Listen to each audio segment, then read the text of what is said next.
नमस्कार दोस्तों, आप सभी का स्वागत है GBR इन्फॉर्मेशन यूट्यूब चैनल में। दोस्तों, आज हम जुलाई महीने के सभी महत्वपूर्ण करंट अफेयर को देखेंगे। तो दोस्तों, अगर आप किसी भी गवर्नमेंट एग्जाम की तैयारी कर रहे हैं, जैसे SSC, रेलवे, बैंकिंग, डिफेंस या कोई भी स्टेट के एग्ज़ाम के लिए, तो ये सेशन आप सभी के लिए बहुत ही इंपॉर्टेंट होने वाला है। और इसमें दोस्तों टोटल 44 करंट अफेयर के महत्वपूर्ण प्रश्न इसमें दिए गए हैं, लेकिन ये 44 नहीं, इसमें कम से कम भी तो 400 महत्वपूर्ण करंट अफेयर आपके कवर होंगे। साथ ही साथ मैं स्टैटिक्स भी करवाते जाऊंगा दोस्तों, तो इसको आप लास्ट तक ज़रूर देखिएगा। स्टार्ट करते हैं पहला क्वेश्चन से। पहला क्वेश्चन है दोस्तों, हाल ही में किस राज्य के मोईदाम को भारत का 43वां यूनेस्को विरासत स्थल घोषित किया गया है।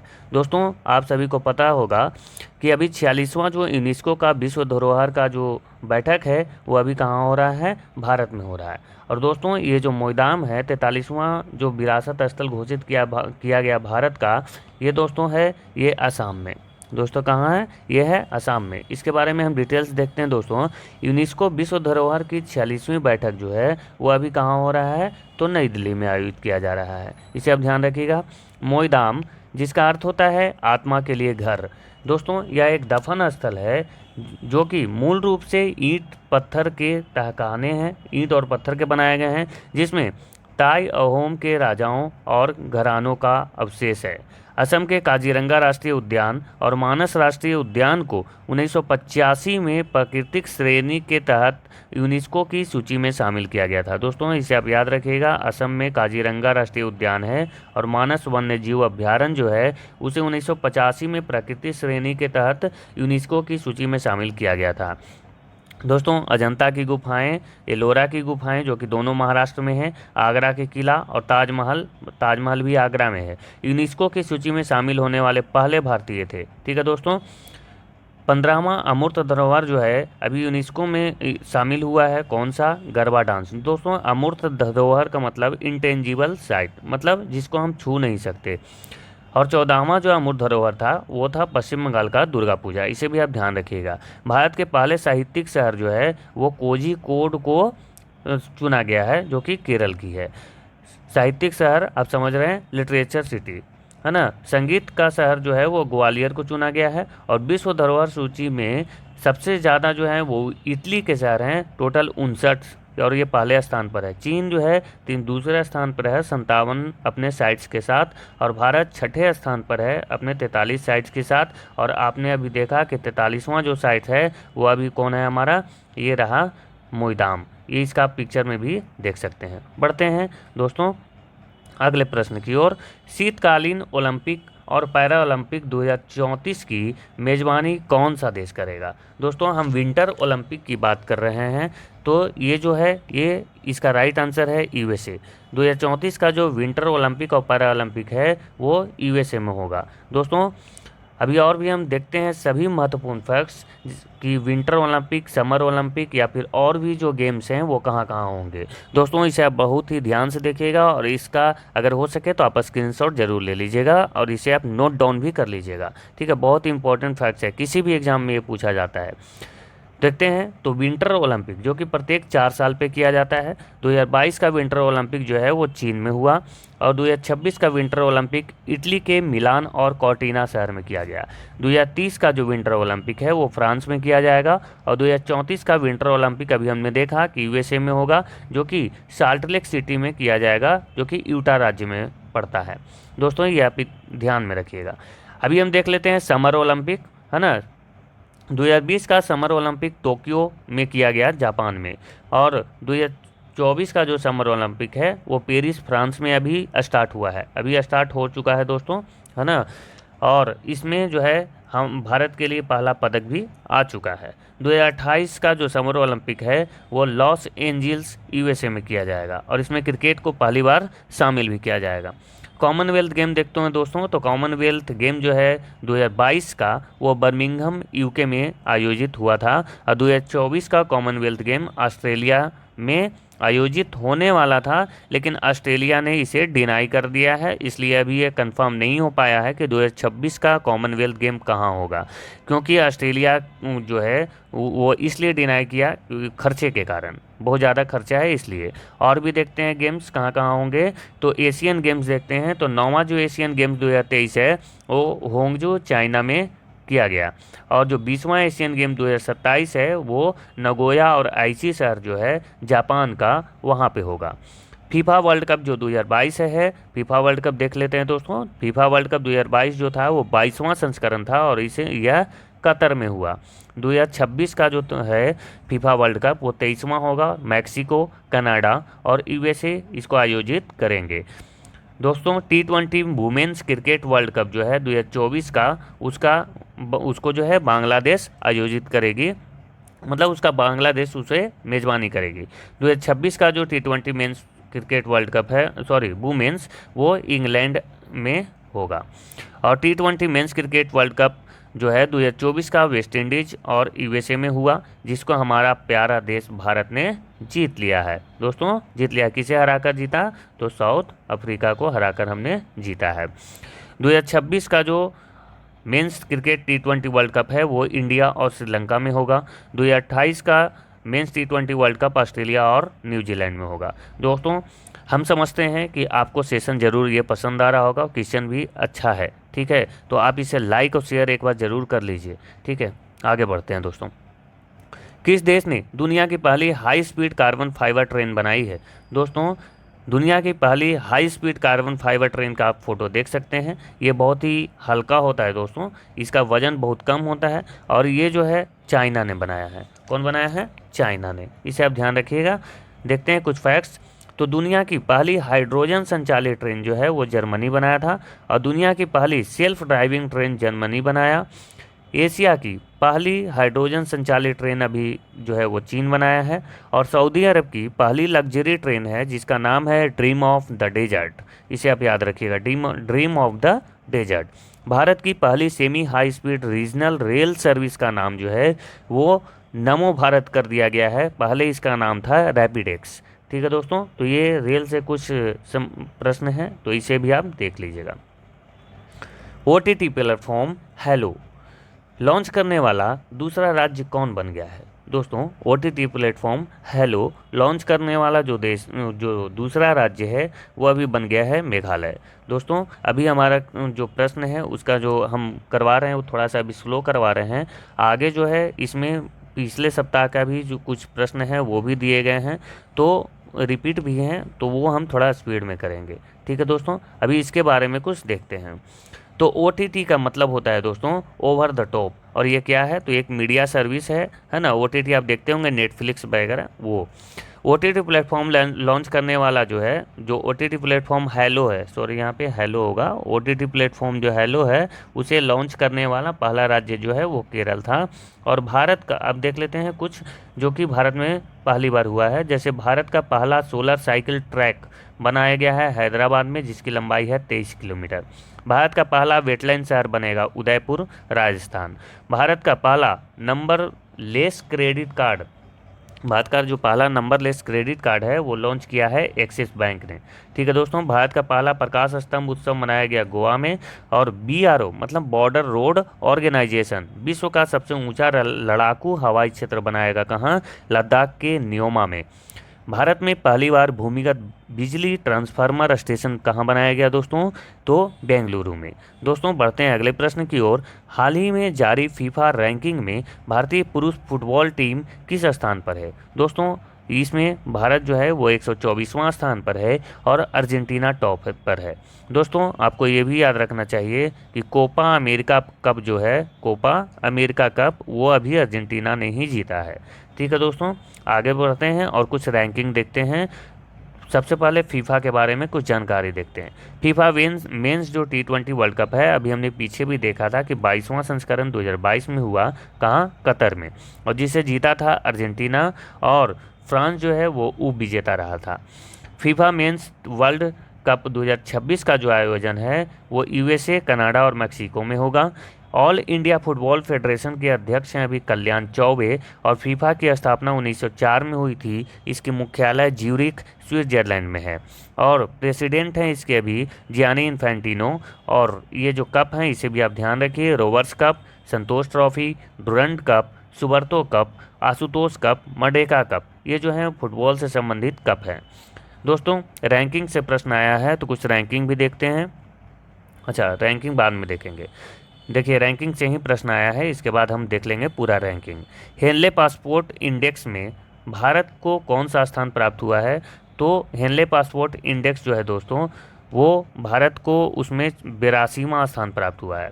दोस्तों इससे ये पता चलता है कि किस देश का पासपोर्ट जो है वो कितना शक्तिशाली है, मतलब बिना वीज़ा के वो फ्री वीज़ा के कितने देशों में घूम सकता है। हेनले पासपोर्ट इंडेक्स से यही पता चलता है। दोस्तों इसमें सिंगापुर जो है वो टॉप पर है। कुछ रैंकिंग हमें देखनी थी तो ये देखते हैं। साइबर क्राइम इंडेक्स जो है उसमें रसिया टॉप पे है और भारत का स्थान 10वां है। भारत में जो है वो मोबाइल धोखाधड़ी जो है वो बहुत ज़्यादा होता है। सस्टेनेबल डेवलपमेंट रिपोर्ट 2024 मतलब सतत जो विकास है वो रिपोर्ट 2024 में भारत को 109वां स्थान प्राप्त हुआ है और टॉप पे फिनलैंड है। करप्शन परसेप्शन इंडेक्स जो है 2023 में भारत को 93वां स्थान प्राप्त हुआ, टॉप पे डेनमार्क। पर्यावरण प्रदर्शन सूचकांक है ना, इसमें भारत को 176वां स्थान प्राप्त हुआ और टॉप पे इस्टोनिया है। वर्ल्ड हैप्पीनेस इंडेक्स मतलब विश्व खुशहाली इंडेक्स जो है उसमें भारत को 126वां स्थान प्राप्त हुआ, टॉप पे फिनलैंड है। ग्लोबल फायर पावर इंडेक्स में भारत चौथे स्थान पर है, टॉप पे यूएस है। बिजनेस इन्वायरमेंट रैंकिंग 2024 में भारत 91वें स्थान पर है और टॉप पे सिंगापुर है। ग्लोबल यूनिकॉर्न इंडेक्स में भारत को तीसरा स्थान प्राप्त हुआ है, टॉप पे यूएस है।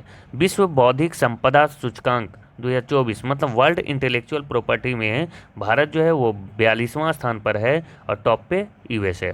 लोकतंत्र सूचकांक 2023 में जो है वो भारत को 41वां स्थान प्राप्त हुआ, टॉप पे नॉर्वे है।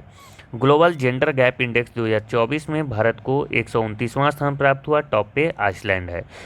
विश्व प्रेस स्वतंत्रता इंडेक्स मतलब वर्ल्ड प्रेस इंडिपेंडेंस जो इंडेक्स है वो उसमें भारत को 159वां जो स्थान है वो प्राप्त हुआ, टॉप पे नॉर्वे है। वैश्विक शांति सूचकांक मतलब वर्ल्ड पीस इंडेक्स जो है उसमें भारत को 116वां स्थान प्राप्त हुआ, टॉप पे आइसलैंड है। दोस्तों ये इंडेक्स जो है वो मैंने एक जगह दिया है, इसी तरह से आगे भी मैंने जो भी चीज़ें दी है वो एक जगह दी है। जैसे कि अभी जो नए सदस्य बने हैं इंटरनेशनल ऑर्गेनाइजेशन को वो एक जगह मिलेंगे, सबमिट जो है वो एक जगह मिलेंगे, त्यौहार एक जगह मिलेंगे। दोस्तों इसी तरह से मैंने दिया है। तो अगर सेशन पसंद आए तो आप इसे लाइक और शेयर ज़रूर कर लीजिएगा। हम बढ़ते हैं अभी अगले प्रश्न की ओर। हाल ही में चर्चा में रही पुस्तक wings to our hopes volume 1 का संबंध किससे है? दोस्तों ये जो पुस्तक है ये जो है द्रौपदी मुर्मू से संबंधित है। किससे? द्रौपदी मुर्मू। ये आप फोटो भी देख सकते हैं दोस्तों, ठीक है, किताब का मैंने यहाँ पे फोटो भी लगाया है। देख लेते हैं और भी पुस्तक जो कि 2024 में चर्चा में रहा है। $1 trillion economy Yogi government on the move, ये जो पुस्तक है इसे सिलवंत सिंह ने लिखा। एक समंदर मेरे अंदर, इस पुस्तक को संजीव जोशी ने लिखा है। फर्टिलाइजिंग द फ्यूचर, इसे मनसुख मंडाविया ने लिखा है। और बेसिक स्ट्रक्चर एंड रिपब्लिक, इस पुस्तक को श्रीधरन पिल्लाई ने लिखा है। संस्कृति के आयाम जो बुक है उसे मनोरम मिश्रा ने लिखा है। कन्वर्सेशन विथ औरंगजेब, इसे चारू निवेदिता ने लिखा है। द कॉन्स्पिरेसी, इस पुस्तक को गोताबया राजपक्षे ने लिखा है। 4 स्टार्स ऑफ डेस्टिनी, इस पुस्तक को मनोज मुकुंद नरवाने ने लिखा है। The idea of democracy, Sam Pitroda ने लिखा है। ये पुस्तक बहुत ही चर्चा में रहा है ना, क्योंकि ये जो है ये जो पूर्वाधिकार जो है उस पर ये उसकी उन्होंने तारीफ की थी, तो इसलिए ये बहुत ज़्यादा चर्चा में रहा था, है ना। उत्तराधिकार जो टैक्स है उसका। नाइफ जो पुस्तक है वो सलमान रुश्दी की ने लिखा है। ठीक है दोस्तों, हम बढ़ते हैं अब अगले प्रश्न की ओर। इसका आप स्क्रीनशॉट ले लीजिए। 9वें महिला क्रिकेट एशिया कप की किसने जीता है? दोस्तों 9वें महिला क्रिकेट एशिया कप जो है अभी कौन जीत गया है? तो श्रीलंका जीत गया है। श्रीलंका जीत गया है। किसे हराया है? भारत को हराया है ना। भारतीय महिला क्रिकेट टीम को हराया और श्रीलंका इसे जीत गया है। 9वां महिला एशिया कप की मेज़बानी जो है वो श्रीलंका कर रहा था, है ना, श्रीलंका में ही आयोजित हो रहा था और इस खिताब को श्रीलंका ने जीत लिया है। किसे हराकर? भारतीय महिला क्रिकेट टीम को हराकर। अभी हाल ही में आईसीसी इंटरनेशनल क्रिकेट काउंसिल, जिसका मुख्यालय कहाँ है? दुबई में है ना, इसकी बैठक जो है वार्षिक बैठक वो कहाँ हो रही है? श्रीलंका में। ठीक है, श्रीलंका की राजधानी है कोलंबो और इसका जो एक और राजधानी है श्री जयवर्धनेपुरे कोट्टयम। राष्ट्रपति हैं रानिल विक्रमसिंघे और प्रधानमंत्री, यहाँ पे प्रधानमंत्री जो है दिनेश गुणवर्धन, है ना, और मुद्रा है श्रीलंकाई रुपया। ठीक है दोस्तों, आगे बढ़ते हैं। हाल ही में नीति आयोग ने कब तक $500 बिलियन का इलेक्ट्रॉनिक विनिर्माण का लक्ष्य रखा है? दोस्तों ये जो है नीति आयोग ने $500 बिलियन का इलेक्ट्रॉनिक विनिर्माण का लक्ष्य रखा है 2030 तक। दोस्तों इसे आप ध्यान रखिएगा, बहुत ही महत्वपूर्ण प्रश्न है। नीति आयोग के बारे में कुछ देख लेते हैं फैक्ट्स। तो नीति आयोग का फुल फॉर्म होता है national institution for transforming India. क्या होता है दोस्तों? National institution for transforming India. और इसकी स्थापना हुई थी 1 जनवरी 2015 को योजना आयोग के स्थान पर। योजना आयोग की स्थापना हुई थी 1950 में। नीति आयोग के उपाध्यक्ष हैं अभी सुमन बेरी और पहले जो उपाध्यक्ष थे वो थे अरविंद पनगड़िया। अरविंद पनगड़िया अभी जो हैं वो नालंदा विश्वविद्यालय के कुलपति बनाए गए हैं। नीति आयोग के सीईओ BVR सुब्रमण्यम है अभी, और पहले जो सीईओ थे वो थे अमिताभ कांत। मतलब ये पहले वाला आप याद रखिएगा, जब बनाया गया था नीति आयोग 1 जनवरी 2015 में, तब पहले उपाध्यक्ष अरविंद पनगड़िया थे और पहले सीईओ अमिताभ कांत थे। दोस्तों रमेश चंद्र, VK शाश्वत और VK पॉल को अभी नीति आयोग का पूर्णकालिक सदस्य बनाया गया है, इसे भी आप ध्यान रखिएगा। ठीक है दोस्तों, बढ़ते हैं अगले प्रश्न की ओर। हाल ही में अंतर्राष्ट्रीय ओलंपिक समिति द्वारा ओलंपिक ऑर्डर से किसे सम्मानित किया गया है? दोस्तों ओलंपिक ऑर्डर जो है वो बहुत ही प्रतिष्ठित सम्मान है और ये जो है हमारे भारतीय अभिनव बिंद्रा ने इसे जीता है। दोस्तों अभिनव बिंद्रा जो हैं अंतर्राष्ट्रीय ओलंपिक समिति के अभी सदस्य हैं, है ना, इंटरनेशनल ओलंपिक कमेटी के क्या हैं? सदस्य हैं। ओलंपिक संचालन में उत्कृष्ट योगदान के लिए इन्हें सम्मानित किया गया है और यह पुरस्कार पाने वाले पहले भारतीय हैं। दोस्तों यहाँ पे टाइपिंग मिस्टेक है, पहले भारतीय। यह पुरस्कार पाने वाले पहले भारतीय हैं। अभिनव बिंद्रा ओलंपिक में व्यक्तिगत स्वर्ण पदक जीतने वाले पहले भारतीय हैं। व्यक्तिगत श्रेणी में इन्होंने पहले भारतीय हैं ये जिन्होंने स्वर्ण पदक जीता था। कब जीता था? तो 2008 के बीजिंग ओलंपिक में। किस चीज़ में? तो 10 मीटर एयर पिस्टल में उन्होंने स्वर्ण पदक जीता था। ओलंपिक ऑर्डर जो है वो ओलंपिक योगदान में असाधारण सेवा के लिए दिया जाने वाला सर्वोच्च पुरस्कार है। दोस्तों इसे आप ध्यान में रखिएगा। ओलंपिक से जो भी प्रश्न बनेंगे, जब ओलंपिक ख़त्म हो जाएंगे तो मैं ओलंपिक से पूरा प्रश्न आपको एक सेपरेट वीडियो में लेकर आऊँगा। ठीक है, अभी तो स्टार्ट ही हुआ है। ठीक है, आगे बढ़ते हैं। यूनेस्को की 46वीं विश्व धरोहर सत्र की मेज़बानी कौन कर रहा है? तो हमने पीछे भी देखा था, भारत कर रहा है। यह फ़ोटो देख सकते हैं दोस्तों, है ना। देख लेते हैं और भी जो समिट्स हैं। तो वर्ल्ड फ्यूचर एनर्जी समिट जो है वो UAE में हुआ, जिसे मजदर कंपनी ने आयोजित करवाया था। ये मैं पहले भी करवा चुका हूँ दोस्तों, इसलिए मैं इसे स्पीड में ही करवाऊँगा। वर्ल्ड सस्टेनेबल डेवलपमेंट समिट जो है वो दिल्ली में हुआ। First digital India future skill summit Guwahati में हुआ। First nuclear energy summit Brussels में हुआ। विश्व सरकार सम्मेलन 2024 दुबई में हुआ। 27वां राष्ट्रीय युवा महोत्सव नासिक में हुआ। 9वां अंतर्राष्ट्रीय विज्ञान महोत्सव फरीदाबाद में हुआ। 7वां हिंद महासागर सम्मेलन पर्थ में हुआ, जो कि ऑस्ट्रेलिया में है। 9वां रायसीना डायलॉग नई दिल्ली में हुआ और इसके चीफ गेस्ट थे ग्रीस के PM। पहला Bharat steam boiler expo Guwahati में आयोजित हुआ और पहला अफ्रीकी पाक कला सम्मेलन पेरिस में हुआ, फ्रांस में। भारत यूनेस्को की विश्व धरोहर समिति की अध्यक्षता करेगा 2024 में 46वीं, यही तो प्रश्न था अभी।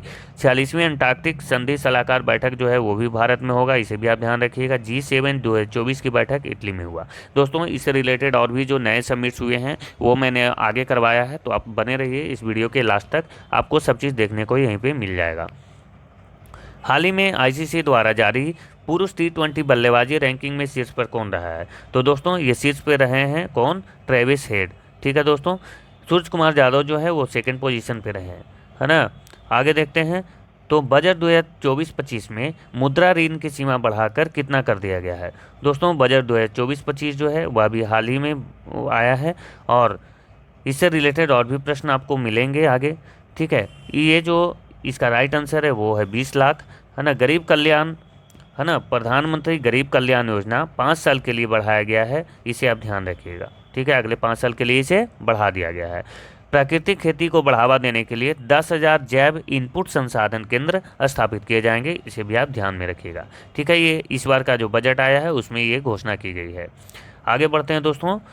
लोक संवर्धन पर्व का उद्घाटन केंद्रीय मंत्री किरण रिजिजू ने कहाँ किया है? दोस्तों इसका उद्घाटन नई दिल्ली में किया गया है। और भी जो पर्व है वो हम देख लेते हैं। तो अंतर्राष्ट्रीय ऊंट महोत्सव कहाँ आयोजित हुआ? बीकानेर, राजस्थान में। अंतर्राष्ट्रीय पतंग महोत्सव कहाँ हुआ? अहमदाबाद, गुजरात में। अंतर्राष्ट्रीय पर्पल उत्सव पणजी, गोवा की राजधानी है, वहाँ हुआ। लठमार होली उत्तर प्रदेश में मनाया जाता है। गंगा सागर मेला पश्चिम बंगाल में लगता है। गुणोत्सव 2024 जो फेस्टिवल है वो हुआ कहाँ? असम में। फुलदेई महोत्सव उत्तराखंड में होता है।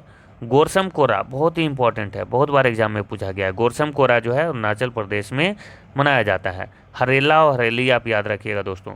हरेला उत्सव उत्तराखंड और हरेली उत्सव छत्तीसगढ़।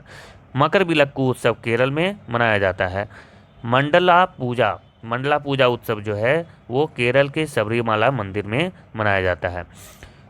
चौथा जो ऑरेंज फेस्टिवल 2024 है वो कहाँ हुआ? नागालैंड के कोहिमा में। कोहिमा का क्या है दोस्तों? तो नागालैंड की राजधानी है। 76वीं धन्नू यात्रा ये जो है उड़ीसा के बारगढ़ में हुआ। बारगढ़। चंदूबी महोत्सव असम में मनाया जाता है। जुज उत्सव असम में मनाया जाता है। कटारगामा एसाला उत्सव अभी इसे मनाया जा रहा है श्रीलंका में। कहाँ? श्रीलंका में। मवेशियों का जो एक त्यौहार है कनुमा, इसे तेलंगाना सरकार मनाती है, तेलंगाना राज्य में मनाया जाता है। मोह उत्सव जो है भैंसों की पारंपरिक लड़ाई है, ये असम में मनाया जाता है। दोस्तों ये महत्वपूर्ण जो फेस्टिवल है ये हमने आपको एक जगह पे दिया, इसे आप स्क्रीनशॉट एक बार ले लीजिए। आगे बढ़ते हैं। किस राज्य ने लड़का भाऊ योजना तथा मुख्यमंत्री युवा कार्य प्रशिक्षण योजना शुरू की है? दोस्तों लड़का भाऊ योजना और मुख्यमंत्री युवा कार्य प्रशिक्षण योजना जो है वो अभी महाराष्ट्र सरकार ने शुरू किया है। दोस्तों और भी जो महत्वपूर्ण योजना हुए हैं 2024 में स्टार्ट, वो हम अभी देखते हैं। तो श्रमिक बसेरा योजना जो है वो गुजरात सरकार ने शुरू किया है। विधवा पुनर्विवाह योजना झारखंड में शुरू हुआ है। शुभ यात्रा योजना केरल में शुरू हुआ है। एक पंचायत एक खेल का मैदान केरल में शुरू हुआ। अम्मा और बहिनी योजना असम में शुरू हुआ है। मुख्यमंत्री कन्या सुमंगला योजना उत्तर प्रदेश में शुरू हुआ। ग्रामीण मित्र योजना गोवा में शुरू हुआ। लाडली लक्ष्मी योजना और लाडली बहना योजना मध्य प्रदेश में शुरू हुआ। मुख्यमंत्री सशक्त बहना उत्सव योजना उत्तराखंड में शुरू हुआ है। आसरा पेंशन योजना तेलंगाना में शुरू हुआ है। मुख्यमंत्री सम्मान निधि योजना राजस्थान में शुरू हुआ है। यह है मुख्यमंत्री सम्मान निधि योजना। प्रधानमंत्री सम्मान निधि योजना केंद्र सरकार चलाती है, जिसके तहत जो है 6,000 रुपये सालाना दिए जाते हैं। और मुख्यमंत्री सम्मान निधि योजना में राजस्थान सरकार 2,000 रुपये सालाना किसानों को देगी। FAO द्वारा जारी रिपोर्ट के अनुसार भारत जो है वन क्षेत्र वृद्धि के मामले में विश्व में कौन से स्थान पर है? दोस्तों भारत जो है विश्व में तीसरे स्थान पर है। कौन से स्थान पर है? तीसरे स्थान पर। FAO का फुल फॉर्म होता है फूड एंड एग्रीकल्चर ऑर्गेनाइजेशन। इसकी स्थापना 16 अक्टूबर 1945 में हुई थी और इसका मुख्यालय रोम में है, इटली में। दोस्तों आगे बढ़ते हैं अगले प्रश्न की ओर।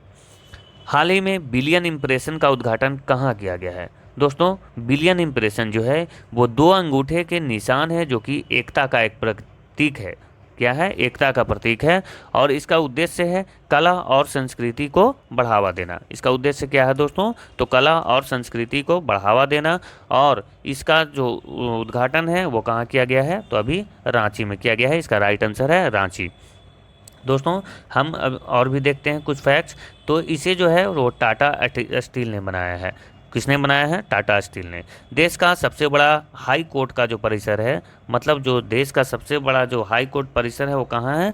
रांची हाई कोर्ट, है ना। रांची उच्च न्यायालय का जो परिसर है वो देश का सबसे बड़ा उच्च न्यायालय का परिसर है। आयुष्मान भारत योजना शुरू हुआ था, रांची से ही शुरू हुआ था। कब? 23 सितंबर 2018 को। दोस्तों आपको ये फैक्ट्स याद रखना चाहिए कि सरहुल फेस्टिवल और श्रावणी मेला, कौन सा? सरहुल और श्रावणी मेला जो है वो कहाँ होता है? तो झारखंड में। श्रावणी श्रावणी मेला। और दोस्तों जो बेतला नेशनल पार्क है, क्या, बेतला नेशनल पार्क, और क्या, तो पलामू टाइगर रिजर्व भी यहीं पे है, क्या, पलामू, पलामू टाइगर रिजर्व है ना, इसे भी आप ध्यान रखिएगा, बहुत इंपॉर्टेंट है। Palamu tiger reserve, Betla national park, Sarhul festival है ना, और श्रावणी मेला जो है वो झारखंड में लगाया जाता है। दोस्तों एक और प्रश्न है, झारखंड का ऐसा मतलब कि एक कौन सा ऐसा गांव है जहाँ पे हर गांव में पुस्तकालय है ना, जहाँ पहला जिला बना है, कौन सा ऐसा झारखंड का पहला जिला है जहाँ पर हर गांव में पुस्तकालय है, तो वो कौन सा है? वो एक वेब सीरीज भी आई थी, जामताड़ा, को क्या, जामताड़ा, इसे आप ध्यान रखिएगा दोस्तों, झारखंड का है। ठीक है दोस्तों, बढ़ते हैं अगले प्रश्न की ओर। हाल ही में किसने सौरमंडल के बाहर 6 नए ग्रहों की खोज की है? दोस्तों नासा ने जो है सौरमंडल के बाहर 6 नए ग्रहों की खोज की है। दोस्तों नासा का फुल फॉर्म होता है national aeronautics and space administration. इसका हेडक्वार्टर है दोस्तों कहाँ? वाशिंगटन डीसी में, और इसका मोटो है for the benefits of all. हाल ही में नासा ने मानव को चांद पर भेजने के लिए आर्टेमिस मिशन शुरू किया था, और जिसके तहत क्रिस्टीना कोच को चंद्रमा पर भेज भी रहा है। क्रिस्टीना कोच चांद पर जाने वाली पहली महिला बनेगी, और चांद के दक्षिणी ध्रुव पर पहुंचने वाला दूसरा देश जो है वो अमेरिका बना, और पहला देश कौन था? हमारा भारत था, है ना, चांद के दक्षिणी ध्रुव पर। आपको याद ही होगा चंद्रयान-2। मोटो जीपी इंडिया ने अपना ब्रांड एम्बेसडर किसे बनाया है? दोस्तों मोटो जीपी इंडिया ने अपना ब्रांड एम्बेसडर अभी शिखर धवन को बनाया है, और मोटो जीपी इंडिया 2025 जो है वो नोएडा में होगा, यूपी में। फर्स्ट जो ई फार्मूला रेस 2023 है वो हैदराबाद में हुआ था। सेकंड जो ई फार्मूला रेस है 2024 वो हैदराबाद में ही होगा, तो इसे भी आप याद रखिएगा। ई फार्मूला रेस जो पहला और दूसरा है वो। देखते हैं और भी कुछ ब्रांड एम्बेसडर। चुनाव आयोग ने नेशनल आइकॉन किसे बनाया था? तो सचिन तेंदुलकर को बनाया था। सेवलॉन इंडिया ने दुनिया का पहला हैंड एम्बेसडर बनाया किसे? सचिन तेंदुलकर को। इन्फोसिस ने अभी ईगा स्विएटेक जो कि टेनिस खिलाड़ी हैं पोलैंड के, और राफेल नडाल टेनिस खिलाड़ी हैं स्पेन के, इन्फोसिस ने इन दोनों को क्या बनाया है? अपना ब्रांड एम्बेसडर। बीपीसीएल ने राहुल द्रविड़ को अपना ब्रांड एम्बेसडर बनाया है। दोस्तों याद रखिएगा, स्पीड पेट्रोल ने अभी नीरज चोपड़ा को ब्रांड एम्बेसडर बनाया है। त्रिपुरा पर्यटन और बंधन बैंक के ब्रांड एम्बेसडर सौरभ गांगुली हैं, और स्वराज ट्रैक्टर और एसबीआई बैंक के ब्रांड एम्बेसडर एमएस धोनी हैं। गल्फ ऑयल इंडिया ने स्मृति मंधाना को अपना ब्रांड एम्बेसडर बनाया है। यूनिसेफ इंडिया ने करीना कपूर को अपना ब्रांड एम्बेसडर बनाया है। तंबाकू नियंत्रण के लिए ब्रांड एम्बेसडर बनाया गया है पीवी सिंधु को। फिट इंडिया मूवमेंट के लिए देवेंद्र कुमार यादव जो हैं वो ब्रांड एम्बेसडर बनाए गए हैं। दोस्तों अगला प्रश्न है, हाल ही में राष्ट्रपति भवन के दरबार हॉल का नाम बदलकर क्या कर दिया गया है? दोस्तों अभी जो है राष्ट्रपति भवन के अंदर दरबार हॉल है, उसका नाम गणतंत्र मंडप कर दिया गया है। क्या कर दिया गया है? गणतंत्र मंडप। दोस्तों ये जो कुछ फैक्ट्स हैं जो कि अभी नाम से है रिलेटेड हैं, जो कि नाम चेंज हुए हैं। सबसे पहले अशोक हॉल, ये भी राष्ट्रपति भवन का ही है, इसे अशोक मंडप जो है नया नाम दिया गया है इसका, अशोक मंडप। खेलो इंडिया महिला लीग का जो नया नाम है वो अस्मिता महिला लीग कर दिया गया है। अहमदनगर जो कि महाराष्ट्र में है उसका नाम अहिल्या नगर कर दिया गया है। कर्तव्य पथ जो है वो राजपथ का नया नाम है कर्तव्य पथ। मुगल गार्डन का नया नाम अमृत उद्यान कर दिया गया है। रेल यूनिवर्सिटी का नया नाम गति शक्ति यूनिवर्सिटी कर दिया गया है। इतवारी स्टेशन महाराष्ट्र का नया नाम सुभाष चंद्र बोस इतवारी स्टेशन कर दिया गया है। बरसोबा समुद्री मार्ग जो कि मुंबई में है उसका नया नाम वीर दामोदर सावरकर कर दिया गया है। हैरिस पार्क सिडनी में है ऑस्ट्रेलिया में, इसका नाम लिटिल इंडिया कर दिया गया है, इसे भी आप ध्यान रखिएगा। ठीक है दोस्तों, बढ़ते हैं अगले प्रश्न की ओर। राष्ट्रीय आयकर दिवस कब मनाया जाता है? दोस्तों राष्ट्रीय आयकर दिवस जो है वो 24 जुलाई को मनाया जाता है, इसे आप ध्यान रखिएगा, 24 जुलाई।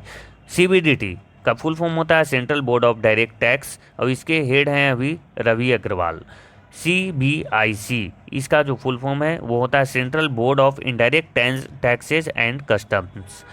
क्या होता है? Central board of indirect taxes and customs. इसके हेड हैं संजय अग्रवाल। दोस्तों दोनों अग्रवाल हैं, इसे आप ध्यान रखिएगा। ठीक है, बढ़ते हैं और देखते हैं जो नए स्लैब्स हैं नया जो इनकम टैक्स स्लैब आया है वो देख लेते हैं। तो 0 से 3 लाख के लिए कोई टैक्स नहीं है, 3 लाख से 7 लाख तक 5%, 7 से 10 लाख तक 10% और 10 से 12 लाख 15%। बाकी ये दोनों सेम है, 12 जो पहले थे, है ना, 12 से 15 लाख जो है उस पर 20%, और अगर 15 लाख से एबव है, ज़्यादा है, तो उस पर 30%। ये है नए जो इनकम टैक्स स्लैब हैं, इसे आप ध्यान रखिएगा। ठीक है, इस बार जो बजट आया उसमें इसकी घोषणा की गई है। दोस्तों, ये जो जुलाई महीने के सभी महत्वपूर्ण जो दिवस हैं वो मैंने एक जगह कर दिया है। 1 जुलाई को जीएसटी दिवस और डॉक्टर दिवस मनाया जाता है। 3 जुलाई को अंतर्राष्ट्रीय प्लास्टिक बैग मुक्त दिवस मनाया जाता है। 6 जुलाई को अंतर्राष्ट्रीय सहकारिता दिवस मनाया जाता है।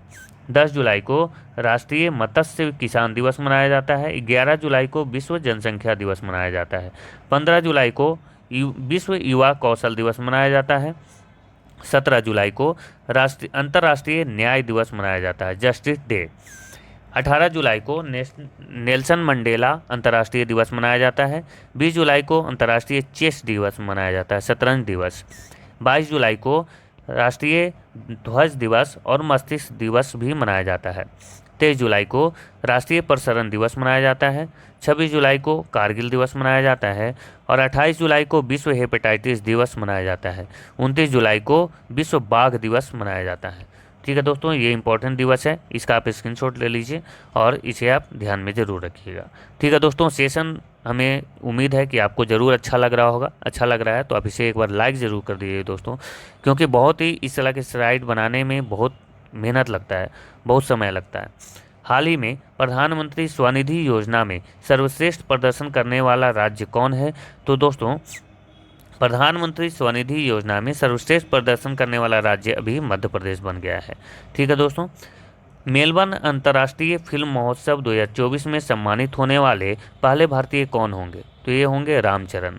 मेलबर्न अंतर्राष्ट्रीय फिल्म महोत्सव 2024 में रामचरण को सम्मानित किया जाएगा। हाल ही में राष्ट्रीय भूस्खलन पूर्वानुमान केंद्र किस स्थान पर स्थापित किया गया? दोस्तों, इसका जो ये भूस्खलन पूर्वानुमान केंद्र जो है वो कलकत्ता में स्थापित किया गया। हाल ही में राष्ट्रीय नारकोटिक्स हेल्पलाइन मानस 1933, क्या मानस 1933 किसने शुरू किया है? दोस्तों, इसे ड्रग कंट्रोल के लिए शुरू किया गया है और इसे गृह मंत्रालय ने शुरू किया है ना, इसे गृह मंत्रालय ने शुरू किया है। दोस्तों, मानस जो है वो असम में है, मानस। विश्व का सबसे बड़ा रामायण मंदिर कहाँ बन रहा है? दोस्तों, विश्व का सबसे बड़ा रामायण मंदिर बिहार में बन रहा है। तो बिहार के कहाँ? तो बिहार के पूर्वी चंपारण में। बिहार के पूर्वी चंपारण में करीब 500 करोड़ रुपए लागत से विश्व का सबसे बड़ा रामायण मंदिर बन रहा है, जिसका नाम है विराट रामायण मंदिर। इसकी लंबाई 108 फीट होगी, ऊंचाई 270 फीट होगी। अयोध्या राम मंदिर के वास्तुकार आप याद रखिएगा, चंद्रकांत सोमपारा। मूर्तिकार जो हैं वो अरुण जोगीराज जो की भी आप याद रखिएगा, कभी भी पूछ सकता है। किस दिन को संविधान हत्या दिवस के रूप में मनाया जाता है? तो इसका जो ये इसलिए इम्पोर्टेंट है दोस्तों, क्योंकि इसका जो घोषणा है वो पहली बार की गई है। संविधान हत्या दिवस मनाने की घोषणा पहली बार की गई है और इसकी ये जो है 25 जून को मनाया जाएगा। ठीक है, कब? 25 जून को। प्रधानमंत्री इंदिरा गांधी के समय 25 जून 1975 को देश में 21 महीनों के लिए इमरजेंसी लगाई गई थी, है ना, इसी के लिए इसे मनाया जा रहा है। आपातकाल का वर्णन संविधान के भाग 18 में है ना। 352 में राष्ट्रीय आपातकाल का उल्लेख है, 356 में राष्ट्रपति शासन का उल्लेख है और 360 में वित्तीय आपातकाल का उल्लेख है। ठीक है दोस्तों, विश्व मलाला दिवस कब मनाया जाता है? विश्व मलाला दिवस 12 जुलाई को मनाया जाता है। ठीक है, पाकिस्तान की मलाला यूसुफजई को 2014 में नोबेल शांति पुरस्कार दिया गया था, किसके साथ? कैलाश सत्यार्थी के साथ, है ना। कैलाश सत्यार्थी जो भारत के हैं उनको और मलाला यूसुफजई को 2014 में नोबेल शांति पुरस्कार दिया गया था। सबसे कम उम्र में नोबेल पुरस्कार विजेता बनी थी कौन? मलाला यूसुफजई। और मलाला यूसुफजई की आत्मकथा का नाम है आई एम मलाला। शांति के लिए पहला नोबेल जो है वो हेनरी ड्यूनेंट साहब को दिया गया था। ठीक है, भारतीय पुरुष क्रिकेट टीम के मुख्य कोच किसे बनाया गया है? तो ये आपको तो पता ही होगा दोस्तों, गौतम गंभीर को अभी भारतीय पुरुष क्रिकेट टीम का नया कोच बनाया गया है। भारतीय पुरुष हॉकी टीम के कोच क्रेग फुलटन हैं और भारतीय महिला हॉकी टीम के कोच हरिंदर सिंह हैं। भारतीय पुरुष क्रिकेट टीम के कोच गौतम गंभीर, भारतीय महिला क्रिकेट टीम के कोच अमोल मजूमदार, इसे आप याद रखिएगा। भारतीय पुरुष फुटबॉल टीम के कोच इगोर अस्टिमेक हैं।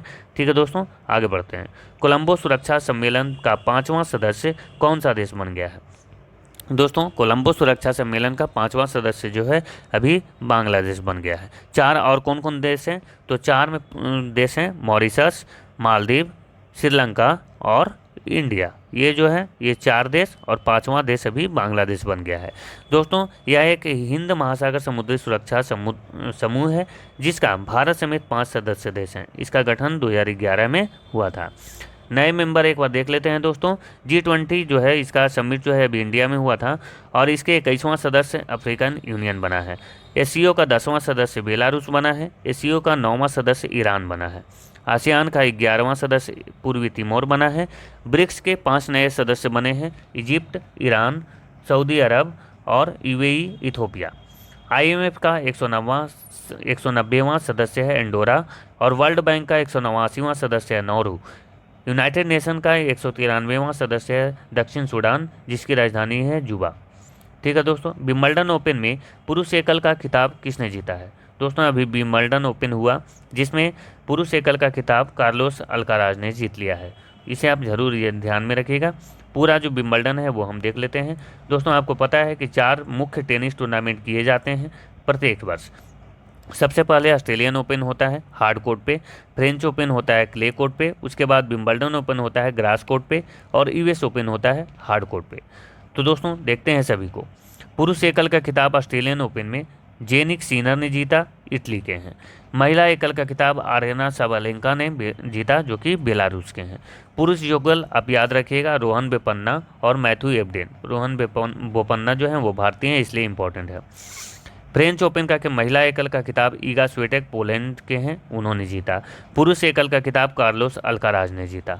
विंबलडन ओपन का खिताब जो है महिला एकल का वो बारबोरा करेजिकोवा ने जीता और पुरुष एकल का खिताब कार्लोस अल्काराज ने जीता। ये हमने देख लिया है प्रश्न में। अभी यूएस ओपन नहीं हुआ है, जब होगा तो हम वो भी आपको बताएंगे। 10वां ब्रिक्स संसदीय मंच कहाँ शुरू हुआ? दोस्तों, 10वां ब्रिक्स संसदीय मंच सेंट पीटर्सबर्ग में शुरू हुआ। और भी जो समिट्स हैं वो देखते हैं। तो G7 समिट 2024 जो है वो इटली में हुआ। कहाँ हुआ? इटली में।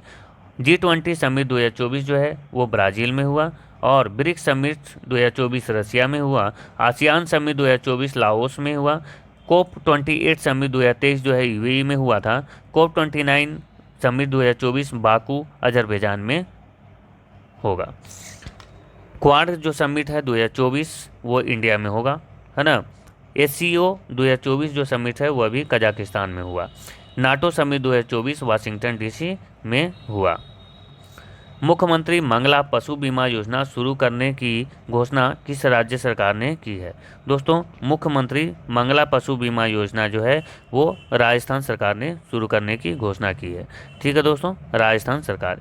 इसके तहत 5 लाख रुपए तक की मुफ्त बीमा जो है वो राज्य सरकार देगी।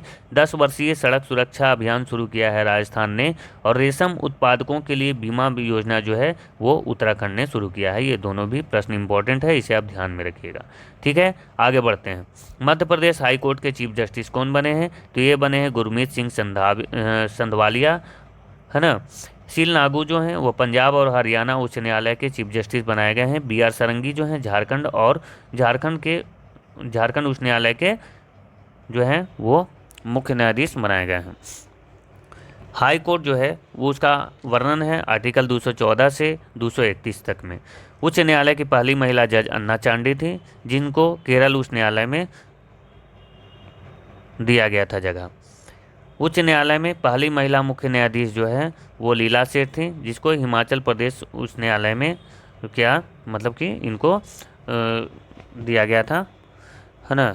एक मिनट दोस्तों, मैं थोड़ा पानी पी लूँ क्योंकि मुझे मेरा गला सूख रहा है। ठीक है, 1 मिनट आप वेट कीजिए।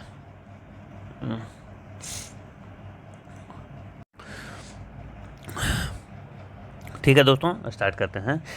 तो उच्च न्यायालय की पहली महिला जज कौन थी? अन्ना चांडी। इनको क्या हुआ था? तो केरल उच्च न्यायालय में इनको नियुक्ति की गई थी। ठीक है दोस्तों। और उच्च न्यायालय में पहली महिला मुख्य न्यायाधीश लीला सेठ बनाए गए थे। हिमाचल प्रदेश उच्च न्यायालय में इनको नियुक्त किया गया था। उच्च न्यायालय जो है वो रेट जारी करता है अनुच्छेद 226 के अनुसार, और सुप्रीम कोर्ट रेट जारी करता है अनुच्छेद 32 के अनुसार। ये दोनों बहुत ही इंपॉर्टेंट है, इसे आप ध्यान में रखिएगा। ठीक है दोस्तों। हाल ही में टाटा पावर ने किस राज्य में घर घर सोलर योजना शुरू की है? दोस्तों घर घर सोलर योजना जो है वो अभी टाटा पावर ने उत्तर प्रदेश में शुरू की है। ठीक है दोस्तों। ये प्रश्न हम पीछे देख चुके हैं योजना वाला, तो इसे हम यहाँ पे नहीं देखेंगे। ठीक है दोस्तों, हम आगे बढ़ते हैं। विश्व जनसंख्या दिवस कब मनाया जाता है? दोस्तों विश्व जनसंख्या दिवस 11 जुलाई को मनाया जाता है, और इस बार इसका थीम है किसी को पीछे न छोड़ना, सभी की गिनती करना, living no one behind, making everyone count. ठीक है दोस्तों। जो विश्व जनसंख्या दिवस है 11 जुलाई को मनाया जाता है। आपको पता ही होगा कि अभी वर्ल्ड में सबसे ज़्यादा जो पॉपुलेशन है वो हमारा भारत जो है वो पहले स्थान पर आ गया है, और चाइना चला गया है सेकंड स्थान पे। ठीक है दोस्तों, आपको पता ही होगा। आगे बढ़ते हैं।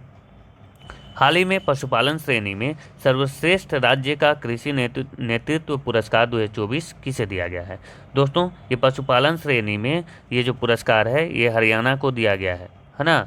हरियाणा को पशुपालन श्रेणी में 15वां कृषि नेतृत्व पुरस्कार का वितरण नई दिल्ली में किया गया। इसके लिए सदाशिवम समिति भी बनाई गई थी, जिसमें कृषि राज्य का जो पुरस्कार है महाराष्ट्र को मिला, बागवानी राज्य का पुरस्कार नागालैंड को, खाद्य प्रसंस्करण राज्य का पुरस्कार हिमाचल प्रदेश को, पशुपालन राज्य का पुरस्कार हरियाणा को, और नवाचार राज्य का पुरस्कार जम्मू कश्मीर को दिया गया। इसे आप ध्यान रखिएगा। आसियान शिखर सम्मेलन 2024 की मेजबानी कौन सा देश कर रहा है? दोस्तों इसका मेजबानी जो है वो लाओस कर रहा है, और भी जो मेजबानी है वो आप देख लीजिएगा, पीछे मैंने बता दिया है। आसियान जो है इसका फुल फॉर्म होता है association of south east Asian nation. इसकी स्थापना 1967 में हुई थी, और इसका हेडक्वार्टर इंडोनेशिया के जकार्ता में है।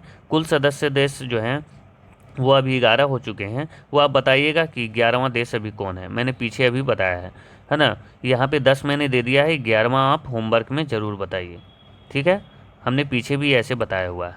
Brunei, Cambodia, Indonesia, Laos, Malaysia, Myanmar, Philippines, Singapore, Thailand और वियतनाम, ये रहे इसके 10 देश। अभी 11वां आपको बताना है। ठीक है दोस्तों। पेरिस ओलंपिक 2024 खेल के लिए किसने भारतीय टीम को स्पॉन्सर करने की घोषणा की है? ये अडानी ग्रुप ने घोषणा की है ना। लॉस एंजल्स ओलंपिक 2028 और पेरिस ओलंपिक 2024 के लिए भारतीय ओलंपिक संघ का मुख्य प्रायोजक बना है बीपीसीएल, है ना। बीपीसीएल की स्थापना जो है 1967 में हुई थी, Bharat petroleum corporation limited. Headquarter इसकी मुंबई में है। पेरिस ओलंपिक 2024 में ध्वजवाहक रहे शरद कमल, जो कि टेबल टेनिस प्लेयर हैं, और पीवी सिंधु बैडमिंटन प्लेयर हैं। पेरिस ओलंपिक 2024 में मसालवाहक जो हैं वो कौन है? तो अभिनव बिंद्रा। अभिनव बिंद्रा से भी मैंने अभी एक प्रश्न देखा, है ना। तो आगे बढ़ते हैं। वित्त वर्ष 2023-24 में भारत का रक्षा उत्पाद कितना पहुंच गया है? ये जो दोस्तों हैं ये बढ़कर 1.27 लाख करोड़ रुपए पहुंच गया है। भारतीय वायुसेना ने आगरा में एयर ड्रॉप के लिए पोर्टेबल हॉस्पिटल का परीक्षण किया, जिसका नाम है भीष्म। आर्मी का पहला स्किन बैंक खुला है नई दिल्ली में। सिप्री के अनुसार भारत जो है वो सबसे बड़ा हथियार आयातक देश है। भारतीय सेना की पहली महिला सूबेदार बनी है प्रीति रजक। इसे आप ध्यान रखिएगा। भारतीय सेना की पहली महिला हेलीकॉप्टर पायलट बनी है अनामिका बी राजीव। इसे भी आप ध्यान रखिएगा। दोस्तों हम देख लेते हैं कि थल सेना प्रमुख कौन है, तो अभी बने हैं उपेंद्र द्विवेदी। नौसेना प्रमुख दिनेश कुमार त्रिपाठी को बनाया गया है। वायुसेना प्रमुख हैं विवेक राम चौधरी। दूसरे जो सीडीएस हैं वो कौन है? अनिल चौहान हैं। ठीक है दोस्तों। आप ये भी बताइए कि हमारे जो पहले जो सीडीएस थे वो कौन थे? First CDS. ठीक है दोस्तों, ये आपको अभी बताना है। ठीक है। नेपाल के प्रधानमंत्री कौन बने हैं? तो नेपाल के प्रधानमंत्री बने हैं केपी शर्मा ओली। और कीर स्टारमर ब्रिटेन के प्रधानमंत्री बने हैं। मसूद पेजेशकियान ईरान के राष्ट्रपति बने हैं। ठीक है दोस्तों, ये रहे कुछ नए प्रधानमंत्री जो कि 24 में बनाए गए हैं, प्रधानमंत्री और राष्ट्रपति। ये मैंने पहले भी बता चुका हूँ, तो ये आप देख लीजिएगा दोस्तों, या स्क्रीनशॉट ले लीजिएगा। ठीक है, मैं आगे बढ़ता हूँ। हाल ही में नीति आयोग द्वारा जारी sustainable development goal India index 2023-24 में कौन सा राज्य शीर्ष पर रहा है? ये जो दोस्तों ये जो राज्य है वो केरल रहा है। केरल जो है वो शीर्ष पर रहा है। केरल तथा उत्तराखंड का स्कोर दोनों का सेम रहा है 79, और दोनों सबसे अच्छा प्रदर्शन करने वाले राज्य रहे हैं। झारखंड का स्कोर 62 रहा है और बिहार का स्कोर 57 रहा है और सबसे खराब प्रदर्शन इसी का है। नीति आयोग के बारे में मैंने पीछे भी बता रखा है। इसके जो उपाध्यक्ष हैं वो अभी सुमन बेरी हैं, पहले उपाध्यक्ष अरविंद पनगड़िया थे, और इसका जो सीईओ हैं अभी BVR सुब्रमण्यम हैं, और पहले सीईओ अमिताभ कांत थे। इसका स्थापना 1 जनवरी 2015 में हुआ था योजना आयोग के स्थान पर। योजना आयोग का स्थापना 1950 में हुआ था। कौन सा देश अंडर 23 एशियन रेसलिंग चैंपियनशिप में पदक तालिका में पहले स्थान पर रहा है? तो इसमें भारत पहले स्थान पर रहा है। ठीक है दोस्तों, आगे बढ़ते हैं। दुनिया का पहला मिस AI जैसे मिस यूनिवर्स बनता है, मिस इंडिया बनता है, उसी तरह से मिस AI मतलब आर्टिफिशियल इंटेलिजेंस। क्या? Artificial intelligence. ठीक है, आर्टिफिशियल इंटेलिजेंस ये बनी है मिस AI केंजा लेली। इसे आप ध्यान रखिएगा दोस्तों। AI से जो भी प्रश्न है वो मैंने एक जगह पे दे दिया है, ये मैंने पहले भी बताया है, तो यहाँ पर स्क्रीनशॉट लेते जाइए, या फिर इसका PDF आपको हमारे टेलीग्राम ग्रुप जो है उसमें भी दे दिया जाएगा। ठीक है दोस्तों, तो आशा करते हैं कि आपको ये सेशन पसंद आया होगा। Thank you so much for watching my video. आप अपना सजेशन जो है कमेंट बॉक्स में ज़रूर दीजिएगा। आपको अगर ये वीडियो पसंद आए तो इसे लाइक भी कर दीजिएगा और इस चैनल को सब्सक्राइब भी कर लीजिएगा। दोस्तों, हर सोमवार को हम करेंट अफेयर का सेशन लेकर आते हैं, और जब महीना लास्ट हो जाता है तो उस सोमवार को हम मंथली करेंट अफेयर का सेशन लेकर आते हैं। ठीक है दोस्तों, धन्यवाद।